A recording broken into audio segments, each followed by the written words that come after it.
All right, welcome back to the show, the Brandon Mason Show. It is Wednesday, January 31st. We got a lot to talk about today. And I started thinking this morning, what happens when football is over? What are we going to talk about when football is over?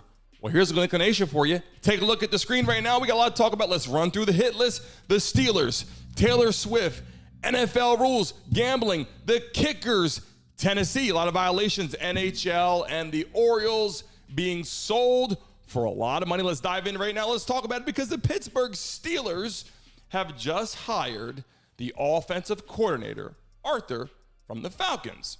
Now, is this a good move? I mean, listen, the Falcons were not good. The Falcons were not good. So it's like, okay, let's develop this year. Let's build this year. Let's get an offensive coordinator for Tomlin to work with. But here's the question.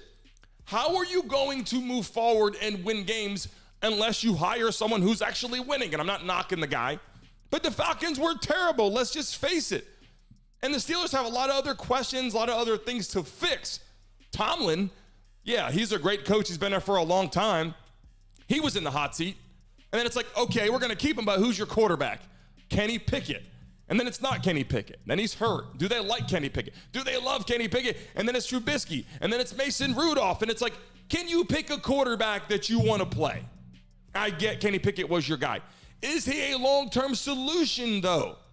Is Kenny Pickett a long-term solution? Is he a Ben Roethlisberger where you have for years and years and years, or are you just wasting your time? That's what it comes down to, because the Steelers have brought on an offensive coordinator that was not even winning at all in Atlanta.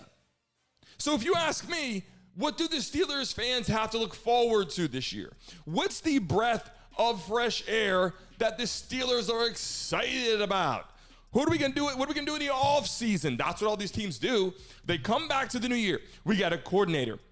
We have some draft picks. We have some changes on the offense. We have a new quarterback. We're installing new plays. But what they did was they went out and got an offensive coordinator who they love and they think is going to be great. And I'm not saying that he's a bad coach or a bad coordinator, but what do the fans have to look forward to? Who's buying jerseys? Who's spending their money? That's the question right now. What do the Steelers fans have to look forward to? And I got to tell you, I went to Pitt.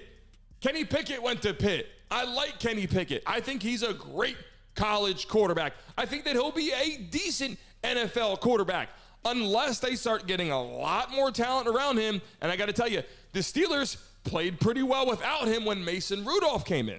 Obviously beat by the Bills, who were a great football team this season. But what will Tomlin, Kenny Pickett, and the new offensive coordinator be able to do to the offense to make them win football games?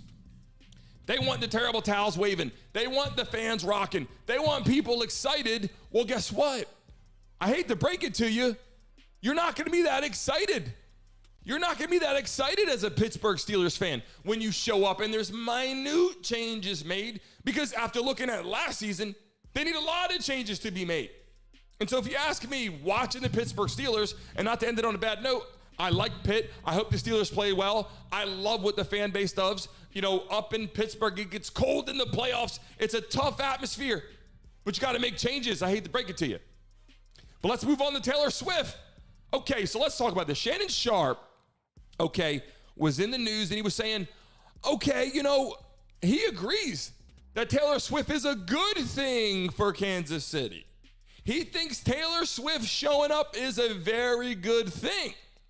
And a lot of people are like, I'm sick and tired of seeing Taylor Swift. I don't want to see Taylor Swift. And so Shannon Sharpe and Ocho Cinco had a debate, and they talked about who is more important, Taylor Swift or Beyonce to the football world.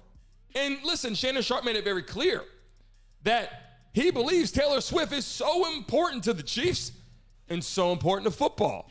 And here's why.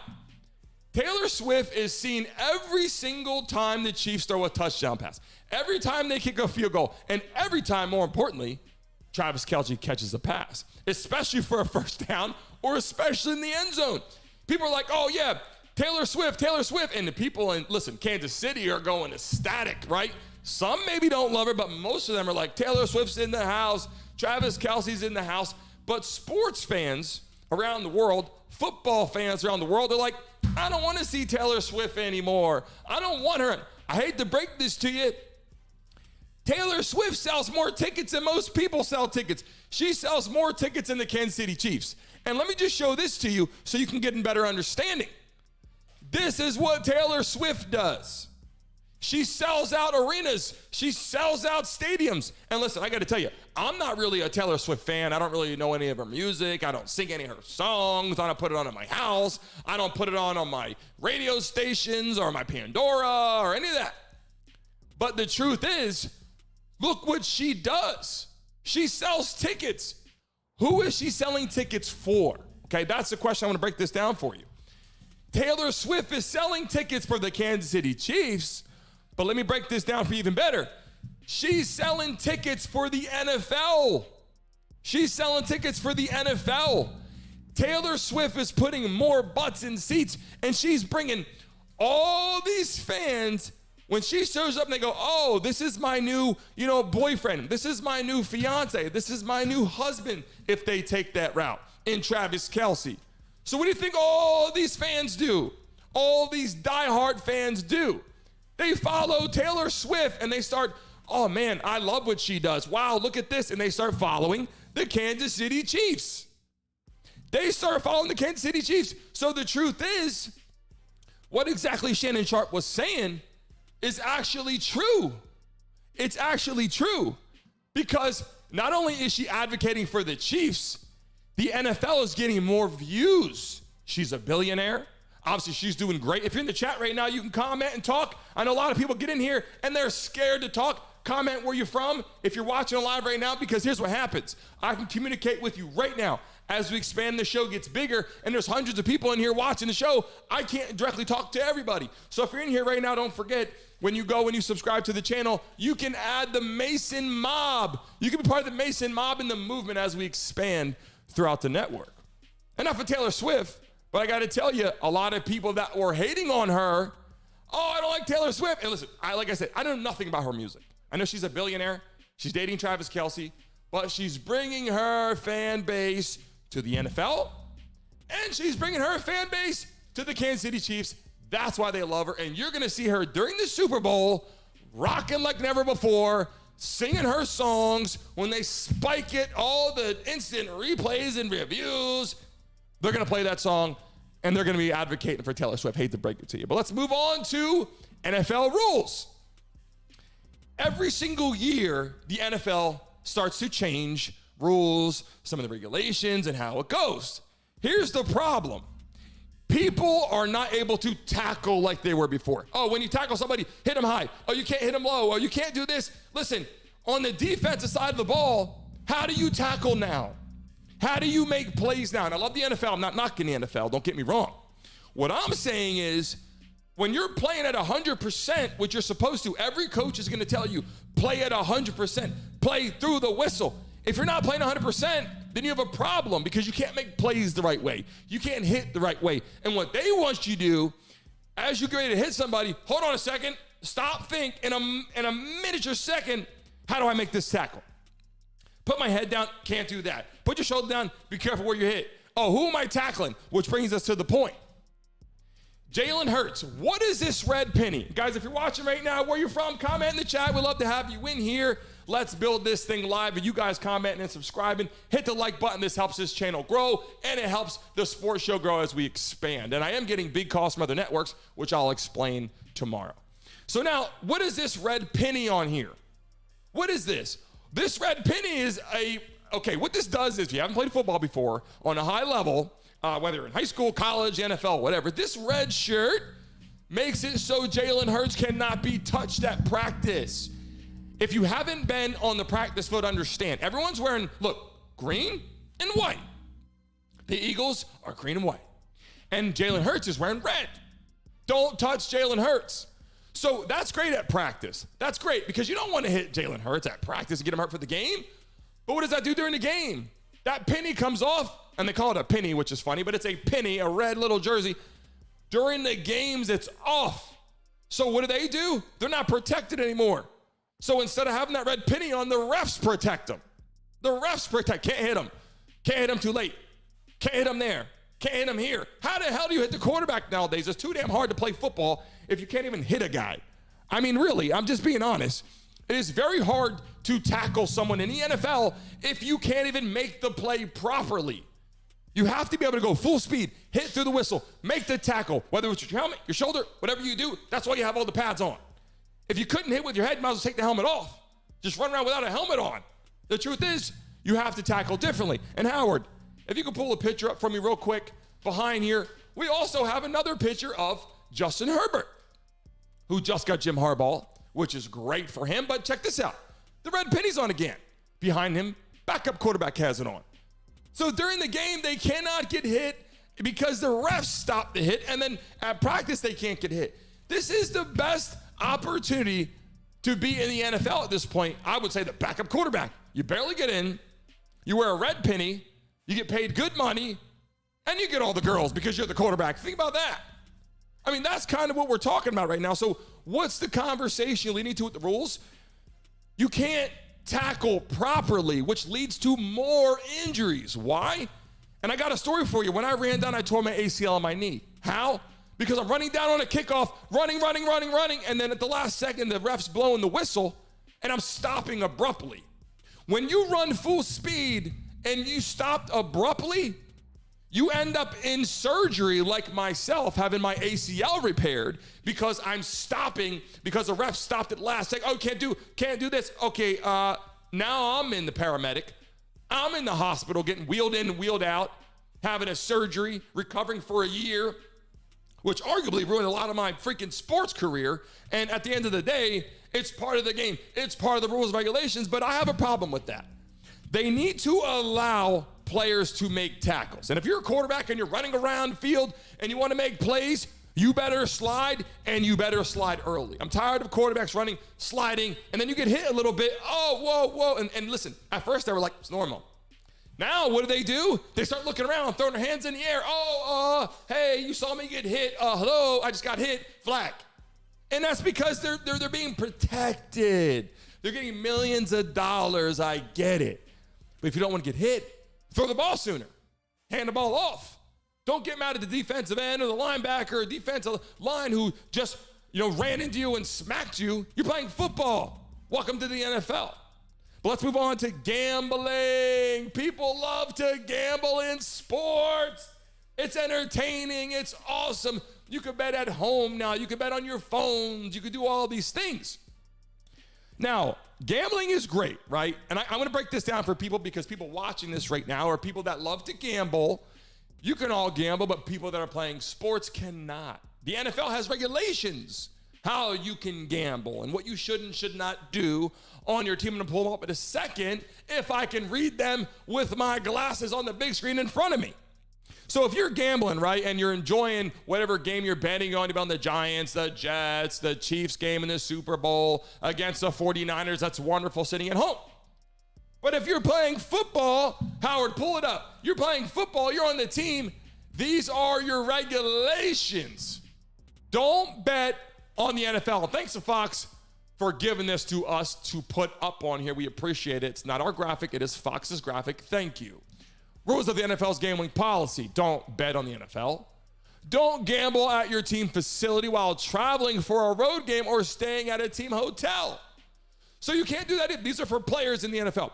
Don't have someone bet for you. Okay, how the hell can you stop that? Don't share team inside information. Okay, then don't enter a sports book during the NFL playing season. Wow, can't do that either. Don't play daily fantasy football. I mean, come on. Give me a break, okay? I know you need to have parameters.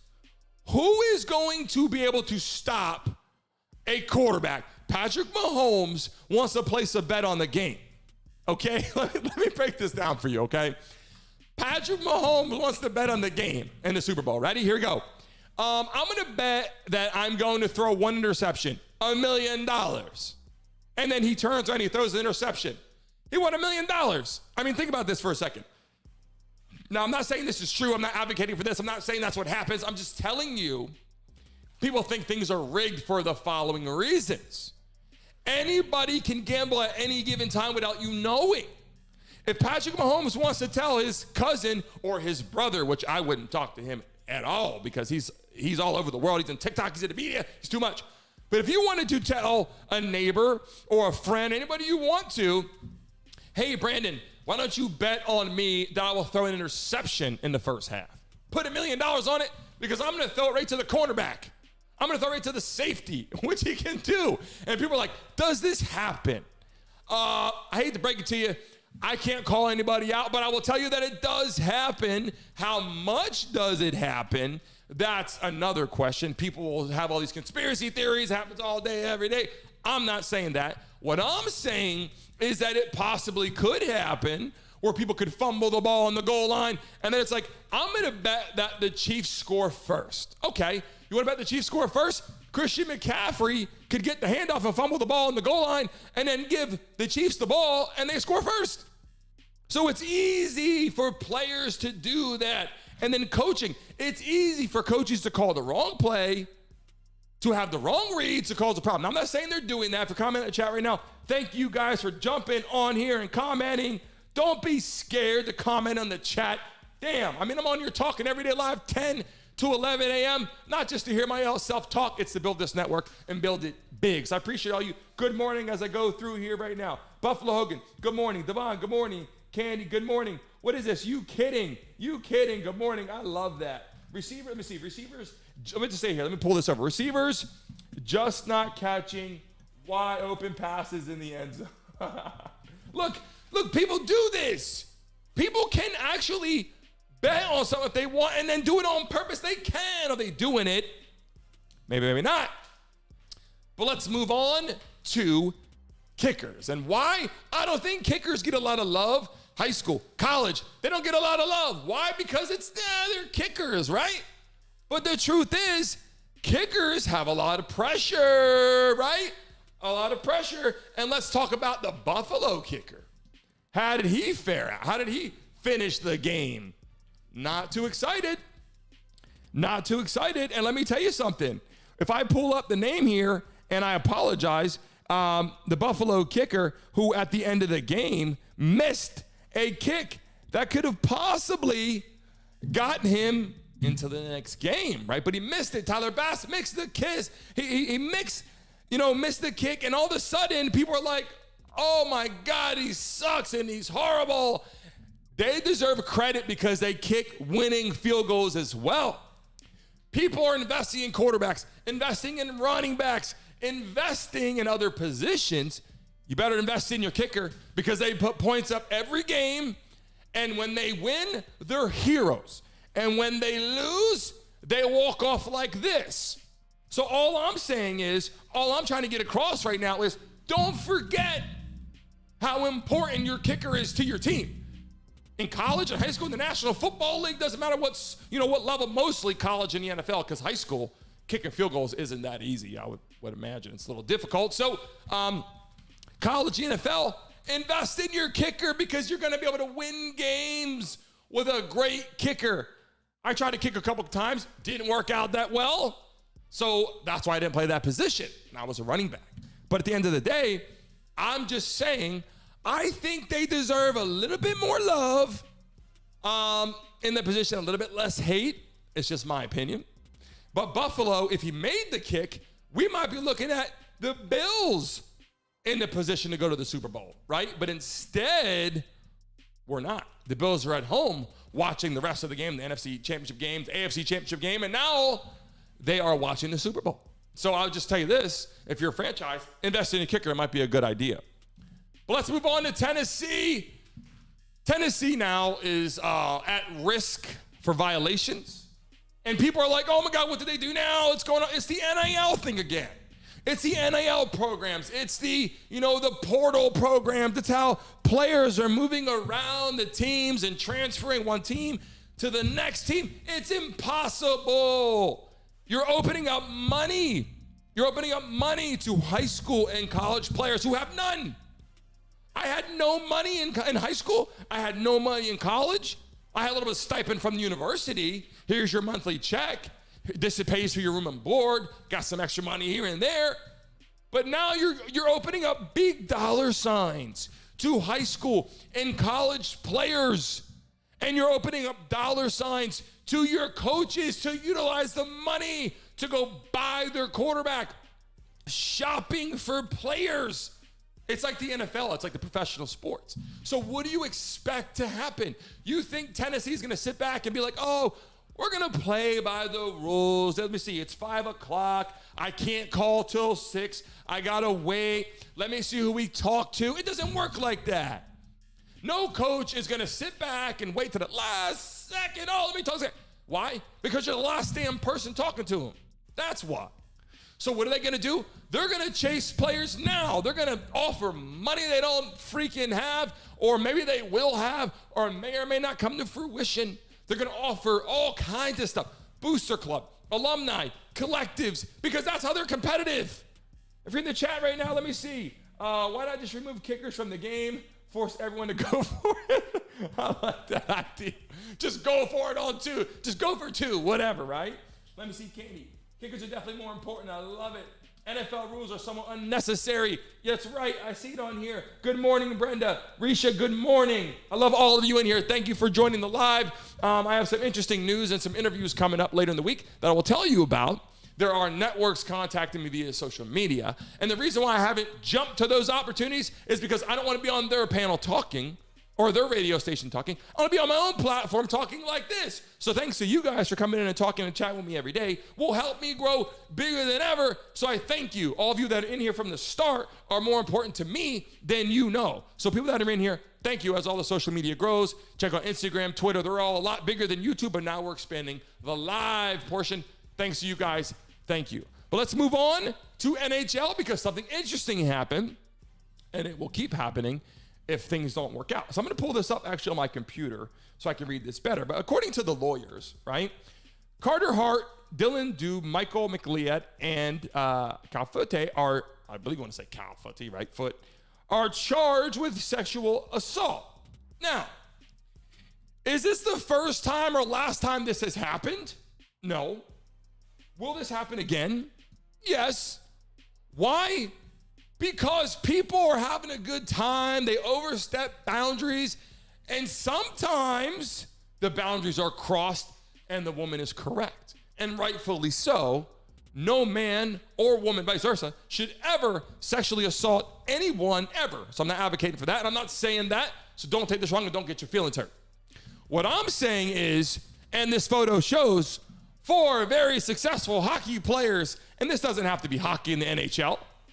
This could just be 4 players from any freaking sport. Football, soccer, basketball, baseball. And I got to tell you, I never actually said soccer up front in my life until I moved to Miami. Now soccer pops to my mind all the time because all the Latin America around me is soccer, soccer, soccer, soccer. But at the end of the day, I grew up football, baseball, basketball, right? And so hockey, soccer, all these other sports, they're going out and they're partying, they're having fun, they're meeting girls. Let me tell you something. In your 20s especially, and I'll read these comments in a second. Comment on that. I want you guys to comment on sexual assault. I think it's important to understand. Are they always guilty? You know, are they actually right? Are the girls sometimes wrong? So what's going on here with these players is this. You're having a good time, you're out and about, and I'm not going to tell their specific story for their privacy. But if you're out and about and you're having a good time, you meet a girl out and you're having fun and you're high profile, you better be careful. I'm not saying every girl's out trying to get money. That's not what I'm saying. Any girls watch this, that's not what I'm saying. What I'm saying is, as a star, you better be even more careful. You better ask the proper questions and you better be nice, open some doors, maybe write some notes, maybe let people know. Because here's the thing. At any given time, whether she's right or wrong on this matter, people can do certain things. They can go and say, oh, this guy sexually assaulted me, and guess what? You're arrested right now. And you're going to jail right now until you prove you didn't do it. And so the problem is, even if you did do it or didn't do it, we're going to get to the bottom line of it. The court's saying the judicial system is going to get to the bottom line, and then we could potentially clear your name. And then we could potentially go on the internet and tell people, oh, it wasn't true. But until it's found not guilty, you're not guilty, but in the media, you are guilty. They are looking at you. You are slandered. You're suspended. You're not playing. Some people are suspended without pay. In this matter, they could be still getting paid or they are getting paid. The principal point is you need to be careful. You need to do the right things. And I believe that people that are out there right now that are watching this probably like, well, guys shouldn't do that. And you're right. They shouldn't. And women shouldn't do it either. But at the end of the day, high profile people, you need to be easy. You're in your 20s. You're out having fun. You're a high profile person. Try to be careful on what you're doing because these guys now, the attorneys are saying, oh, we're going to fight it to the end. We're going to make sure that they know. Yeah, you probably are going to do that. And with a lot of money, you probably can do that. But the chances are, look, make a lot of money. Stay home. Get a girlfriend. Get a real girlfriend. Enjoy that, right? Because all the girlfriends running around, it's all great until someone tells a little joke and they go back and tell their buddies, hey, I did X, Y, Z with this girl. Uh-oh, she's embarrassed. It's over. Now here comes the stories. So be careful. And in this position, again, before I move on, I'm not saying they're guilty or innocent. I have no idea. They could have been very bad people. They could have been excellent people. I'm just saying, be careful what you're doing. These stories are every single day, and rightfully so. Women have the right to make those decisions and say yes or no before things happen. But let's move on to the Orioles. And let me take a look real quick as we talk about this at some of the comments in the chat. Let's see. Candy, honestly, you've got to be mature enough to have common sense and know right from wrong. That's right, Candy. That's exactly right. You got to know right from wrong. That's exactly right. But let's talk about right now the Baltimore Orioles. Okay. I got a note here. David Rubenstein. Okay. His group has purchased the Orioles, that's moving forward, for $1.725 billion. Okay, everybody's in the chat right now. Do you understand what $1.75 billion is? I mean, let's be clear for a second. We could say the number $1.725 billion.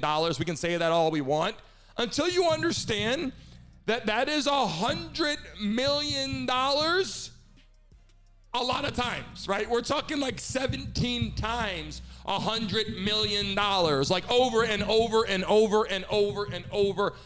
Hundreds of millions of dollars to get to $1.725 billion that this man has paid for the Baltimore Orioles. That's a lot of freaking money. And it's like, holy shit, how does someone get that money, A, and then have someone spend it? Well, his name, and I have it on the paper so I don't forget, David Rubenstein. I mean, that guy sounds like he owns my entire street. Anytime it ends with Rubenstein or Weinstein, or if it just says Stein at the end, you could just be David Stein. And it's like, that guy's got money. So at the end of the day, it's like David Rubenstein has paid a shit ton of money, $1.725 billion for the Baltimore Orioles. So let's just break down if I had $1.725 billion, my goal in life, honestly, family, friends, enjoying good times, coaching kids, having fun, making money, coming on here every single day, talking live to you guys. So I appreciate everybody on here right now as we expand and having some fun, have guests calling in. Don't forget, you can call in anytime. We're going to update that. So when you call in, all the phones will be ringing and you'll be able to talk live. And so just so you know, I would love to own a sports team. That's why what I'm going to do is I'm going to go to the office here, the local town hall office, whatever, and I'm going to change my name to Brandon Masonstein. I'm going to own any freaking thing I want. Brandon Masonstein. And because listen, just because you have a couple $1 million, yeah, we have a nice net worth, we have houses, we have cars, we have fun, we're building a show, and have another company, that's great. But millions and millions of dollars, we're not talking about, $5 million, $6 million, $7 million. We're talking $1.725 billion spent, not in net worth, in spent from his group. So just breaking that down so you guys understand what really is going on. But anyway, we're going to move past that. We're going to break down a couple conversations right now. We're going to move it back up and just slide it back up the scene here. Before we exit today, I want to get on here fast and talk. Before I end the live today, I want to say to you guys, thank you for joining. We're going to end a little early today. Got a lot of things to do in personal life, so I have to step off a little early today. It's every day, 10 to 11. We're going to end a little early now. I want to say thank you personally to all of you watching here as we start to expand the show on all social media platforms. We're going to look into getting someone who can get up and help me with my personal wardrobe to look sharp and get out here and talk to all of you. And I'm going to work on brushing up on all my sports and get better so I can come on here and be one of the best damn sports talk show hosts in the world every single day. Sports and entertainment. I want you guys to know that. I thank all of you for watching. Every day, 10 o'clock, jump on here with me and converse and chat because that makes this thing grow. Again, everyone on here, thank you, Kevin. Thank you for jumping on here. I just saw you. Good morning to you. I appreciate all of you. If you could jump on with me in the morning. And remember, if you go back to the YouTube channel, you can too join the Mason Mob and the movement as we have sponsors and investors coming to the platform. Talk to you soon, and thank all of you. We'll see you tomorrow at 10 a.m. Eastern Standard Time. Until next time.